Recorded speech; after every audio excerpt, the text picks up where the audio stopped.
மூங்கிலும் சீனப் புல்லும். முகுந்தன் தன் விவசாய நிலத்தில் ஒரு மூங்கில் விதையையும் ஒரு சாதாரண புல் விதையையும் ஒரே நாளில் நட்டான். புல் விதை நட்ட சில நாட்களிலேயே முளைத்து பச்சை பசேலென வளர்ந்தது. ஆனால் மூங்கில் விதை இருந்த இடத்தில் ஒரு சிறு துளிர்கூட வரவில்லை. 2ஆம் ஆண்டும் புல் செழித்து வளர்ந்தது, மூங்கில் அப்படியே இருந்தது. 4ஆம் ஆண்டு வரை மூங்கில் வளரவே இல்லை. ஆனால் 5ஆம் ஆண்டு திடீரென மூங்கில் முளைக்கத் தொடங்கி வெறும் 6 வாரங்களில் 80 அடி வளர்ந்தது.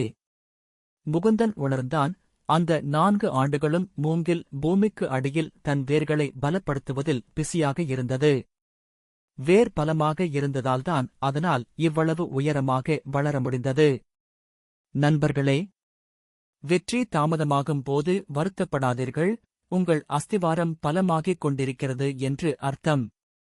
மறக்காம சப்ஸ்கிரைப் பண்ணிடுங்க நண்பர்களே.